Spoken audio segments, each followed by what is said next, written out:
अस्सलामुअलैकुम मेरे भाई। आज मसला रफ़ुल यदैन के ऊपर इंशाल्लाह गुफ्तगू होगी।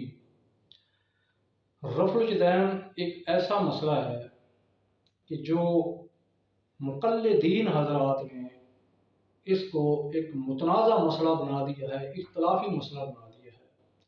हालांकि इख्तलाफी मसला है नहीं, अल्लाह के नबी की सुन्नत है और आपने पूरी ज़िंदगी इसको जारी रखा। सहाबा इकराम का भी इसके ऊपर अमल है, लेकिन मुक़ल्लिद हज़रात ने तकलीद की आड़ में तकलीद को बचाने के लिए इसको मुतनाज़ा बना दिया है। तो मैं एक मेरे भाई सिंपल सा फार्मूला आपकी खिदमत में पेश करूँगा। इंशाल्लाह उस फार्मूले के तहत आपको ये समझना आसान हो जाएगा कि आपने रफ़ुल यदैन सारी ज़िंदगी की है या आपने इसको तर्क कर दिया था। फार्मूला ये है कि इस चीज़ के ऊपर अहलुल हदीस भी मुत्तफ़िक़ हैं कि रफ़ुल यदैन अल्लाह के नबी का फ़ेल था, और जो मुक़ल्लिदीन हैं, जो मुक़ल्लिद हैं, जो रफ़ुल यदैन नहीं करते, तकबीर उला वाली तो करते हैं, उसके बाद नहीं करते, वो भी इस चीज़ पर मुत्तफ़िक़ हैं कि रफ़ुल यदैन आपका फ़ेल था। ये दोनों फरीक मानते हैं कि रफ़ुल यदैन आप करते रहे।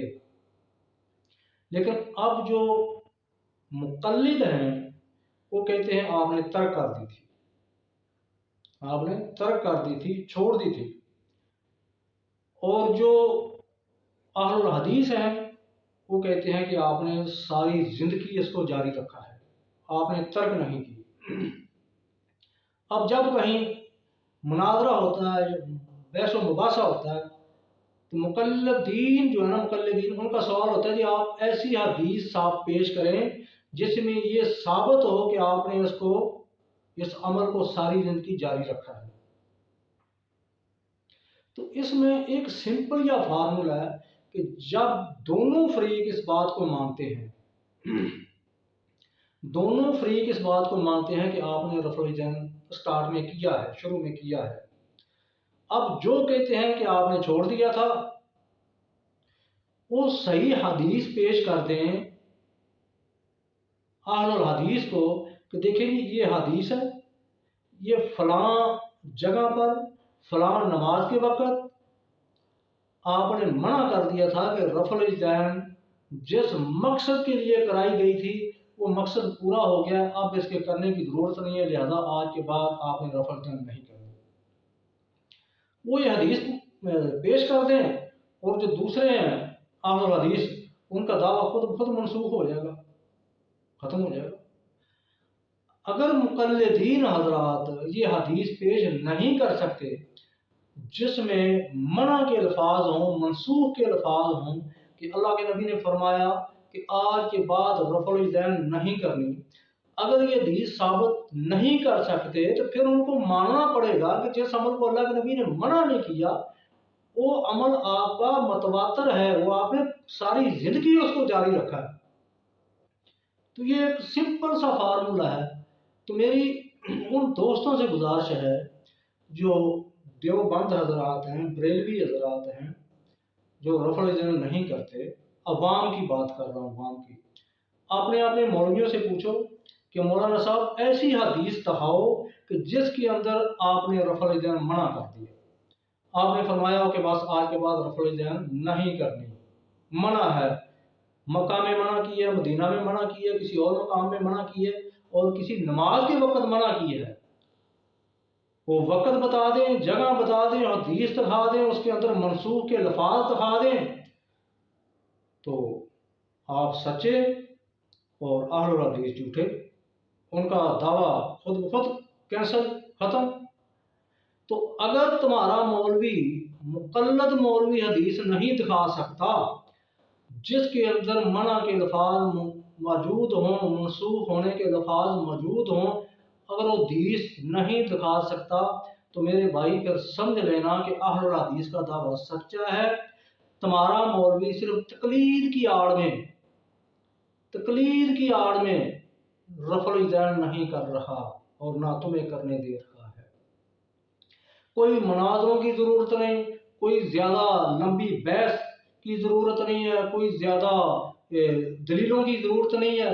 सिर्फ सिंपल फार्मूला मैंने आपको बता दिया है कि रफल दैन के मसले को कैसे हल करना है।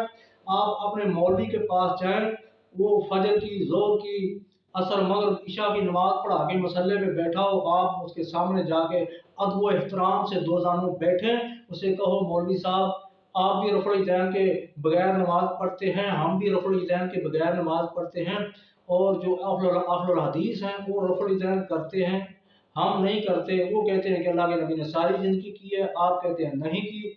तो आप एक हदीस हमें बता दो ताकि हम उनका मुंह बंद कर सकें।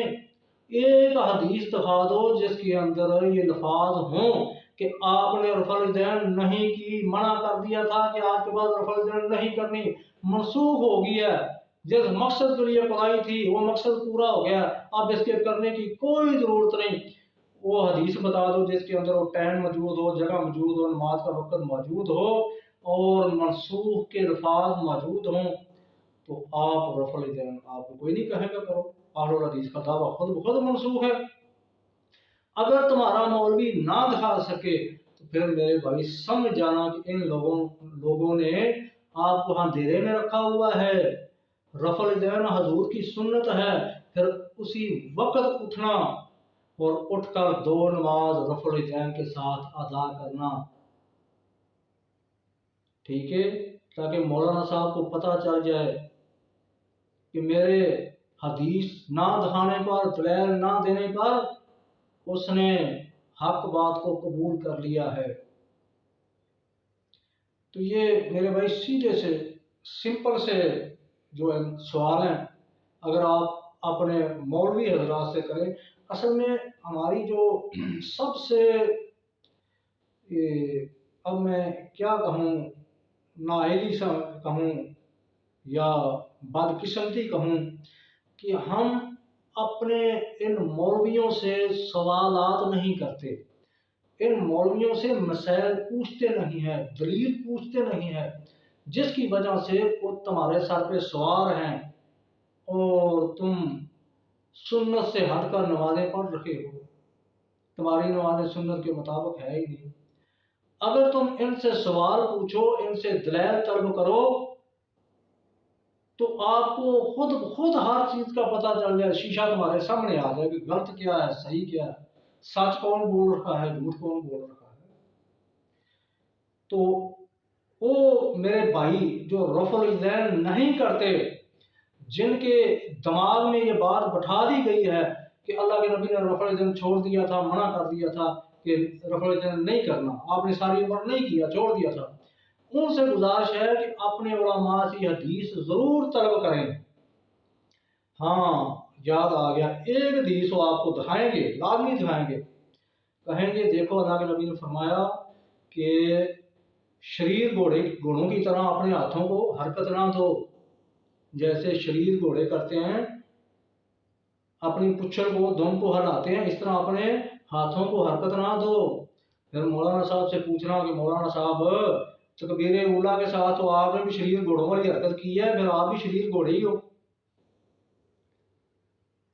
तकबीर उला के वक्त तो आपने भी ये हरकत की है, रफल दैन की है, फिर आपको भी शरीर घोड़ों में शामिल शुमार करें।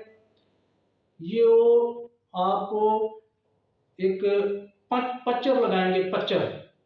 हालांकि हदीस तो है लेकिन ये रफल दैन के मतलब हदीस नहीं है, लेकिन हो सकता है तुम्हारा मुंह बंद करने के लिए मौलवी ये बात कह दे, तो आपने फिर ये जवाब देना होगा मौलवी को।